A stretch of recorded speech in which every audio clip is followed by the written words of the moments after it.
il est coutume d'entendre sur le continent africain que il faut transformer les matières premières pour pouvoir s'en sortir. Oui, en Afrique de nos jours, un peu partout, on entend le Made in Cameroun, Made in Côte d'Ivoire, Made in Bénin et j'en passe. Donc, les Africains disent que il faut transformer les matières premières pour pouvoir être développé, pour pouvoir tirer son épingle du jeu. Sauf que c'est faux en partie. Vous voyez un peu. Et je vais m'expliquer. Voilà.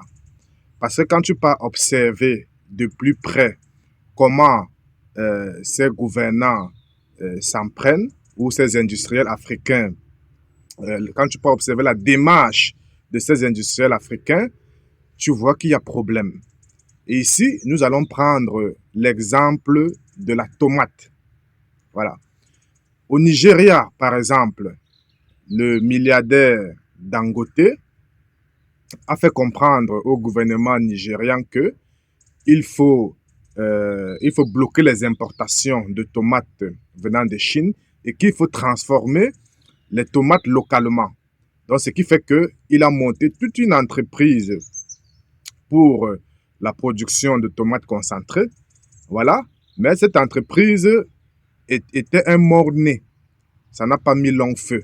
Voilà, ça connaît beaucoup de difficultés. Voilà. Et nous allons analyser pourquoi cette entreprise connaît beaucoup de difficultés, afin que vous puissiez bien comprendre les stratégies industrielles, comment ça fonctionne. Voilà. Donc, quand Dangote pointe le doigt accusateur sur la Chine, disant qu'il faut bloquer les importations venant de Chine, les importations de tomates, alors, quand il monte une industrie comme ça, il devait bien analyser si les importations qui viennent de Chine causent problème. Il devait aller en Chine et regarder bien comment les Chinois font pour s'en sortir dans l'industrie de tomates. Et je vais rappeler ici que pour que la Chine devienne première productrice de tomates, la Chine a déclassé l'Italie. Donc l'Italie est deuxième productrice et l'Inde en est troisième. Voilà. Mais comment ces trois pays-là font pour être les leaders dans le monde, dans le domaine de la tomate? Voilà. Je vais commencer par l'Italie. En fait, l'Italie était première productrice de tomates. Pourquoi? Parce que l'Italie a développé des semences de tomates qui produisent 36 tonnes à l'hectare. Donc, on parle ici de compétitivité. Pourtant, au Nigeria, la semence locale, la semence du Nigeria, produit seulement 5,7 tonnes à l'hectare. Donc là, vous voyez déjà un décalage, un problème de compétitivité. Voilà. La Chine vient déclasser l'Italie en produisant des semences améliorées qui donnent un rendement de 50 tonnes à l'hectare, les amis. Voilà. Ça, c'est le premier point. Parce que la Chine a mis sur ces 3000 universités, a dédié 100 universités seulement pour cette recherche-là. Voilà. Et elle a pu développer des tomates résistantes, les amis, qui ne pourrissent pas vite et qui ne s'écrasent pas rapidement. Alors que l'Italie avait développé des semences qu'on récolte à la main. Et la Chine a développé des semences plus résistantes avec lesquelles elle récoltait mécaniquement. Donc, elle récolte avec les machines et ça ne s'écrase pas. Voilà. Donc, ça, c'est le premier point que la Chine a fait.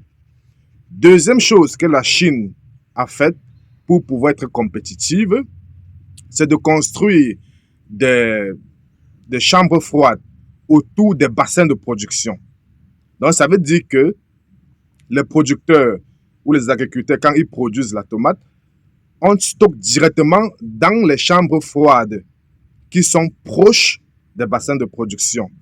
Et ces chambres froides-là fonctionnent avec du soleil. Donc, la Chine a développé de l'énergie solaire un peu partout pour abattre les coûts de l'énergie.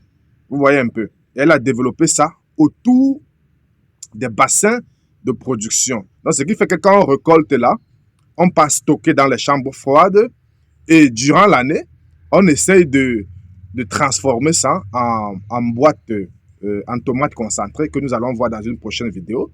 Voilà. On essaie de transformer ça toute l'année. Donc, c'est pas qu'on va produire à chaque fois comme ça se fait au Nigeria, les amis. Parce qu'au Nigeria, un, il n'y a pas de route. Deux, il n'y a pas de moyen de conservation. Donc, ce qui fait que la tomate pourrit directement après la récolte. Vous voyez un peu. Donc, c'est un gros problème. Et avant que la Chine ne se jette dans l'industrie de la tomate, voilà, elle s'est rassurée que sa population n'est pas faim. Parce que la tomate, c'est un condiment. Ce n'est pas une nourriture principale, quoi, un aliment principal. Vous voyez un peu, c'est un condiment. Voilà.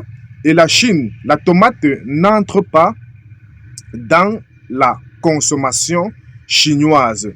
Donc la tomate, c'est un condiment qui n'est pas primordial dans l'alimentation chinoise. Donc le gouvernement chinois s'est assuré de couvrir d'abord les Chinois je veux dire, de les enlever de la famine, quoi.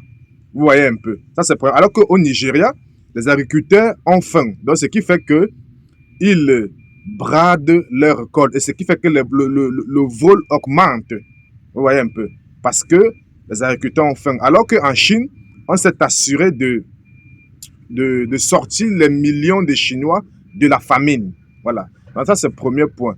Donc, un, il y a un problème de compétitivité. Deux, le gouvernement chinois a sorti les milliers de Chinois de la famine. Trois, le gouvernement chinois a construit des chambres froides, vous voyez un peu, pour stocker la tomate.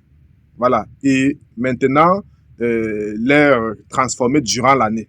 Vous voyez un peu. Donc, c'est comme ça que la Chine fait pour être leader. Et aussi, l'Inde a pris le pas en faisant comme la Chine. Mais quand Dangote part construire une usine de tomates sans s'assurer de la matière première. Parce que tu ne peux pas faire une usine sans semences. Vous ne pouvez pas monter une usine sans université, sans laboratoire qui te produisent des semences améliorées, compétitives, à haut rendement. Tous les pays le font, sauf les Africains. Mais on te dit made in Cameroun, made in Côte d'Ivoire. Mais quand tu peux voir où est la semence, si vous voulez transformer localement, il faut la semence, les amis. Il faut la semence, il faut développer des laboratoires. Il faut la recherche pour pouvoir être compétitif. Mais Dangote ne l'a pas fait.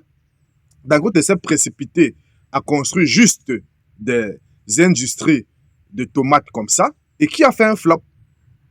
Voilà. Donc, au Nigeria, pas d'électricité, pas d'énergie, pas d'organisation agricole. Voilà, les agriculteurs sont laissés pour compte. Voilà, et les tomates pourrissent bord champ. Vous voyez un peu. Parce que quand on récolte directement, ça pourrit. Alors, et ça fait des pertes, ça baisse la compétitivité. Alors que la Chine, qui a employé ces moyens de conservation là, voilà, elle a pu être compétitive. Et quelle leçon donc pour les entrepreneurs africains? Avant de vous lancer dans un business, il faut analyser tous ces paramètres-là. Il faut avoir la stratégie. Il faut être compétitif, les amis. Si vous n'êtes pas compétitif, vous n'allez pas aller loin. Parce que c'est l'industrie est vraiment complexe. Parce que je vois des Africains se jeter dans l'industrie comme ça sans connaître les tenants et les aboutissants. Et partent jeter beaucoup d'argent dans l'industrie. Voilà. Et après, ferme. Donc, c'était ça l'exemple de la tomate. Et nous allons voir dans les prochaines vidéos l'exemple des tomates concentrées. Comment est-ce que les Africains font également un flop au niveau des boîtes de tomates concentrées. Voilà. Donc, c'était pour passer un message aux Africains de voir comment les autres ont fait chez eux. Comment les autres sont compétitifs avant de s'y aventurer. De ne pas juste monter des études comme ça pensant que nous sommes seuls sur le marché. Nous ne sommes pas seuls sur le marché. Le marché est ouvert et il faut penser à la compétitivité. Avant de penser produire quelque chose, il faut regarder d'abord son concurrent. qu'est-ce que son concurrent fait? Parce que la première loi dans l'industrie, quand tu lances un domaine, quand tu viens sur le marché, alors il y a l'exclusion du concurrent. Donc, on fait tout pour exclure le concurrent pour être seul sur le marché. Mais que font les Africains à ce niveau? Pensez-y. Portez-vous bien.